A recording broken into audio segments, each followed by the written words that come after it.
So we got to serve many masters is the thing. Yes.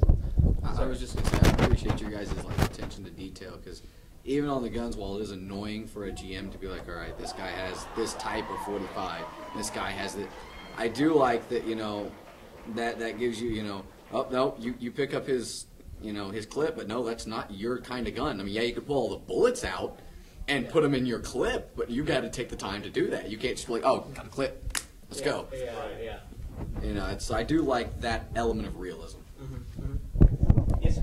I was just wondering about, you know, what about circumstances beyond the James Bond scenario? So I'm talking about, you know, so sort of like, you know, Bourne Identity, perhaps with like the volume turned down, where there needs to be spontaneous things put together, spontaneous explosives, you know, modifying, you know, guns that are present in a house that someone breaks into. So, I mean, so not so complex and not so much focused on the technology. What about that scenario? So lo-fi espionage. How did you feel about the improvisation rules in Fantasy Craft? I just bought it. I just bought it. I'm sorry. When you're ready to answer the question, please come by the forums and let us know. Because I think the key to what you want is probably somewhere in those rules and a derivation of those for Spycraft Third. In Fantasy Craft, as a facet of crafting, you're able to just improvise weapons on the fly. And it sounds like what you're after. Right. Yeah, being able to put, I'm guessing, like, be able to build a bomb with household chemicals out of a kitchen, that sort of thing. But also even more simpler than that. I mean, like, I'm just thinking about in the movies how he turns a magazine into a club in the Bourne films. You know, that kind of thing. You know, where it's low tech. Right. And what you don't have so much. You don't have an agency behind you feeding you stuff. You're working out of a Go box that you've had buried. Yeah, and I think that the freelancer campaign, the guy who's truly either off the reservation or he is out there. He's out there on his own because he's gotten burned or whatever. The burn notice. We recognize the popularity of burn notice. We like it ourselves. You know, so looking at the guy who has to figure things out on his own, and that can be represented through a gear system. You know, and a selection of abilities too. Right. Yeah, and if it ends up being if cash ends up being an option for the guys who can't get around, well, I don't know why I don't get to keep it. You know, well, you make a cash-based game, and I think there will be a gear system in Spycraft Third where you can keep everything you find. It's a necessity at this point. 10,000 bullets will probably be focused on a more cash-based economy. I don't think people are going to be expected to, you know, like, well, I get my stuff and it magically goes back to my gang, or, you know, my homies come and rob me every time and all my stuff vanishes. Yeah. But we have other ways to make people dump their gear. It's like, well, I've got 24 bodies on this handgun. I'm just carry it around a little while longer. You know,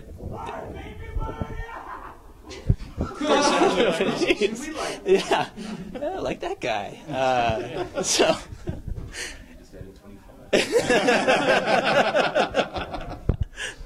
Okay, so on. Oh, yes. I'm like a total newbie. Okay. Only played it once. How easy is it just starting out to understand it? Because there have been some games I've been wanting to play, and I'm looking at the books. I'm like, huh? Right. It's like, can you put this in English? Right. So is it more of you're looking for like an introductory packet or something like that, or just better guidance in the book so you understand what the hell it all means? Something that'll make it easier for me to just jump right in and go, yeah, this is what I want to do. This is the player, this is the character I want to play. I want to kick some ass. I want to have all the stuff. But it's like, how do I fix all this up? Right. This has actually been a major point of conversation behind the scenes. We've had hours and hours of conversation about how to structure character creation and structure mission or adventure creation, campaign creation, all of that. It's our opinion that there are certain nodes of the books that are core to what you do at the table, whether you're a GM or a player. With the player, they are sort of spread around because you've got the core chapter, and then you've got the skills chapter, skills/action die chapter, and feats, and all these other things. And it's necessary to split them up to a certain degree because that's how the book is. It's part of how the book is is made easier to access, because this chapter deals with one topic, this chapter deals with another topic.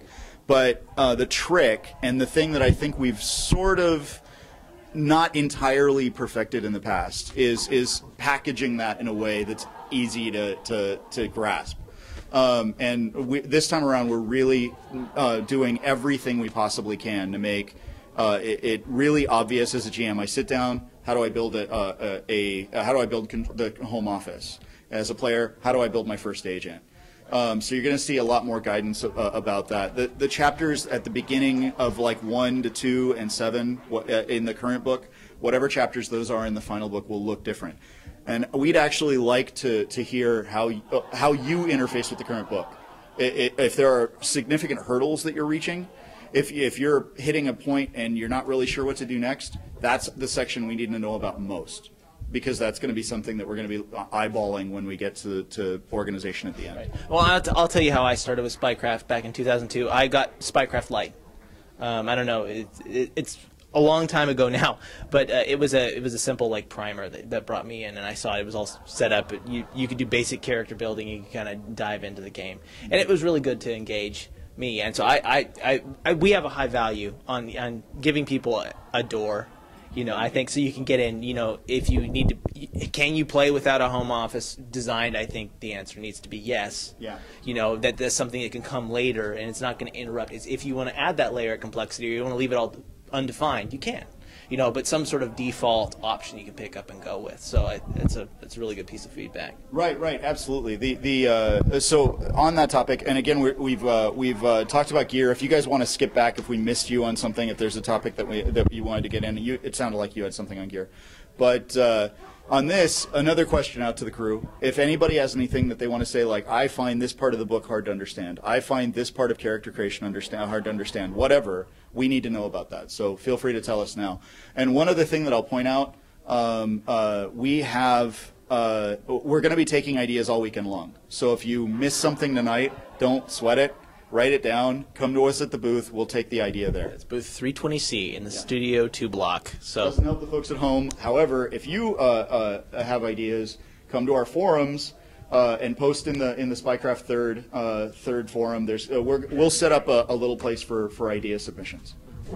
Great. Okay. So next question. I was just going to say that I did kind of have the big difficulty in referencing things quickly. I had to put the book into a PDF on my computer to be able to be like, okay, go here now. It's like, okay, go, because otherwise I was sitting there all night going like, okay, hang on, guys. Give me a second. Can you think of any specific examples of things you had found hard to find? I guess mainly like the skill checks seem divided just kind of in a tricky way maybe. Just kind of to quickly reference, like, okay, I want to break down